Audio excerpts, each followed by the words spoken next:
ஓம் சாய்ராம். என் அன்பு செல்லமே, அழகான தங்கமே, உன்னை சந்திப்பதில் எனக்கு மிகவும் சந்தோஷம். ரொம்ப நாளாக சந்திக்க வேண்டும் என்ற ஒரு ஆசை என்னுடைய மனதுக்குள் இருந்து கொண்டே இருந்தது. ஆனால் அதற்கு உனக்கும் நேரம் அல்ல, எனக்கும் அதற்கான நேரம் அமையவும் அல்ல. எனக்கு எப்பொழுதும் ஒரே ஒரு ஆசை மட்டும்தான், தன்னுடைய பிள்ளைகளை பத்திரமாக பார்த்து கொள்ள வேண்டும் என்ற ஒரு ஆசை.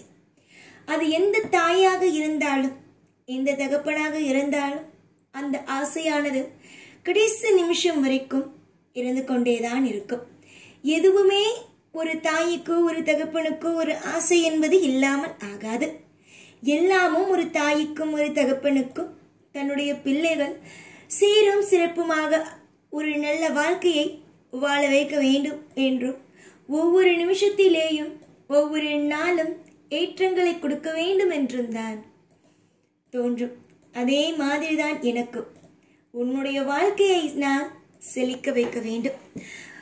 உன்னுடைய வாழ்க்கையில் நான் அடுத்த ஒரு பிரகாசத்தையும் வெற்றி என்ற ஒரு வழியையும் நான் காட்ட வேண்டும் என்பது. என்னுடைய தங்கமான பிள்ளைக்கு நான் ஆறுதல் கூறுவதற்காக வரவில்லை. என்னுடைய தங்கமான பிள்ளைக்கு அற்புதத்தை அள்ளி கொடுக்கத்தான் நானும் வந்திருக்கிறேன். அற்புதம் அதிசயம் எல்லாமும் தானாக நடக்கும். ஒரு இடத்தில் கூட உன்னுடைய வாழ்க்கையை வீணாக போக வேண்டும், உன்னுடைய வாழ்க்கையில் நீ நிலை தடுமாறி நிற்க வேண்டும் என்றோ நான் நினைப்பது அல்ல. உன்னுடைய வாழ்க்கையில் நீ அற்புதத்தை காண வேண்டும், அதிசயத்தை காண வேண்டும் என்ற எண்ணத்தோடு மட்டும்தான் நான் ஒவ்வொரு நிமிஷமும் ஒவ்வொரு நொடியும் ஒவ்வொரு பொழுதும் வாழ்க்கையை நான் நகர்த்தி கொண்டே இருக்கிறேன். எப்படி உன்னுடைய வாழ்க்கையை நான் சோகமான நிலைமையில் தள்ளுவேன் என்பதை கொஞ்சமாவது யோசித்துப்பார். யோசித்தால் நான் என்னென்ன விஷயங்களை எல்லாம் செய்கிறேன் என்பது உங்களுக்கே புரிந்துவிடும். நிறைய பேருக்கு இங்கு புரியாத விஷயங்கள் என்ன தெரியுமா?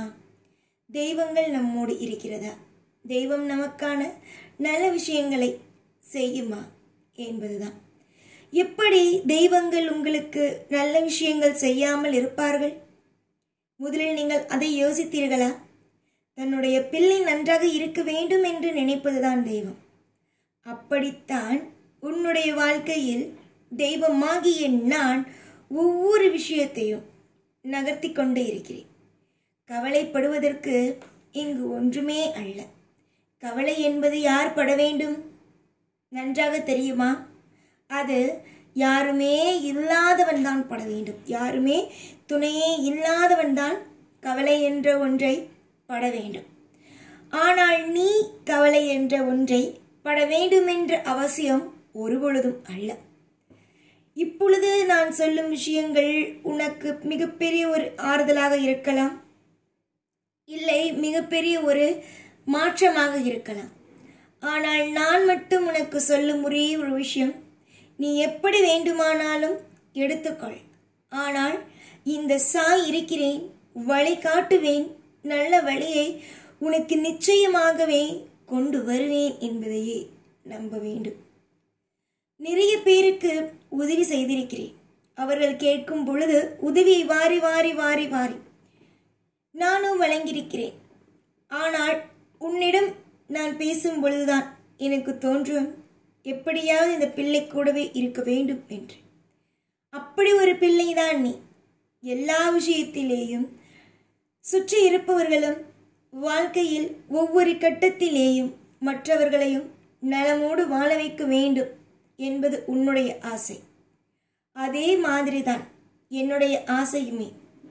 உன்னை காலம் முழுக்க கலங்க வைத்தவர்கள், காலம் முழுக்க பிரச்சனையிலேயே வாட்டி வதைக்க வேண்டும் என்று நினைத்தவர்கள், ஒவ்வொரு காரியத்திலேயும் உனக்கு பிரச்சனைக்கு மின் பிரச்சனைகளை கொடுத்தவர்கள், இவர்கள் அனைவருக்கும் கூடிய சீக்கிரமாகவே நீ யார் என்பதை காமிக்க நானுமே மிக பெரிய அளவில் காத்திருக்கிறேன்.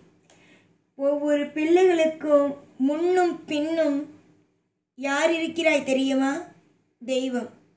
அதுவும் பெண் தெய்வம் ஆண் தெய்வம் என்று பிரித்து பார்ப்பது கிடையாது. எல்லா தெய்வமும் கூட இருக்கிறோம். அலட்சியங்கள் ஒருபொழுதும் தேவையல்ல. அலட்சியங்கள் வாழ்க்கையில் மிகப்பெரிய தவறான ஒரு விஷயம். அலட்சியத்தை மட்டும் எப்பொழுதும் கையில் எடுத்து கொள்ளாதீர்கள்.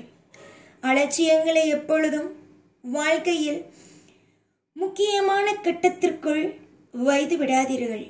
அலட்சியம் எவனுடைய மனதிலும் இருக்கிறதோ, எவனுக்கு வாழ்க்கையில் அலட்சியங்கள் தலை தூக்கி ஆடுகிறதோ, அவன் நிச்சயமாகவே அடுத்த கட்டத்திற்கு ஜெயிப்பானா என்று கேட்டால் இல்லை என்றுதான் நான் சொல்வேன். அலட்சியம் செய்பவன் வாழ்க்கையில் தோல்வியை மட்டுமே அடைகிறான். அதனால்தான் ஒவ்வொரு நிமிஷங்களும் உனக்கு படித்து படித்து சொல்வேன், அம்மா, நீ உன் வாழ்வில் அழகாக வாழ வேண்டும் என்றால் அலட்சியத்தை விட்டுவிடு. உன்னுடைய வாழ்க்கையில் செழிப்புகள் என்று ஒன்று வரும், அதை பிடித்து கொண்டு முன்னேறி என்று அடிக்கடி சொல்வதற்கு காரணம் இதுதான். யாரை பார்த்தாலும் எப்பொழுதும் உன் வாழ்க்கையில் விரக்தி இருப்பதினால் அலட்சியம் என்று ஒன்றையே காட்டுகிறாய். அது இப்பொழுது வேண்டுமானால் அலட்சியமாக இருக்கும், ஆனால் அதுவே வாழ்க்கையாக மாறிவிடாது. உனக்காகவும் உன் குடும்பத்திற்காகவும் நான் என்றும் என்றும் இருப்பேன். நீ நினைக்கிறாய் தெய்வத்திற்கு ஒரு நல்ல எண்ணம் இல்லை என்று. எப்படி நான் இதையெல்லாம் சரியாக சொல்கிறேன் என்றால் எனக்கு தெரியும் நீ என்ன நினைக்கிறாய் என்று. நீ நினைக்கிறாய் தெய்வம் யாருக்கு எப்பொழுது எதை செய்ய வேண்டும் என்று தெரியாமலேயே ஒவ்வொன்றையும் செய்கிறது என்று. கிடையாது. யாருக்கு என்னென்ன விஷயங்களை செய்ய வேண்டும் என்பதை தெரிந்து ஆராய்ந்து நேரத்திற்கு சரியாகவே நான் கொடுக்கிறேன்.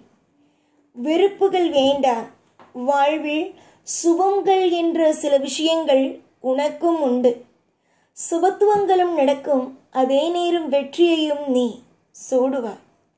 இன்று கால நேரங்கள் உனக்கு சாதகமாக அமையாமல் இருக்கிறது. ஆனால் அதே கால நேரங்கள் உன் பக்கம் வருமா என்று நினைக்காமல் வரும் என்று நினைத்தால் கூடிய சீக்கிரம் முன்னால் அனைத்தையும் அடைய முடியும்.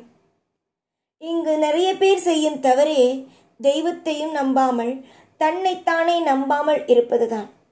ஆனால் நான் மட்டும் சொல்வேன், தெய்வங்கள் என்பது வாழ்க்கையில் மிக மிக முக்கியமானவர்கள். அவர்களை எப்பொழுதும் பக்கத்தில் வைத்து கொள்ள முயற்சிகளை எடுங்கள் என்று. இப்பொழுதும் அதேதான் சொல்கிறேன்.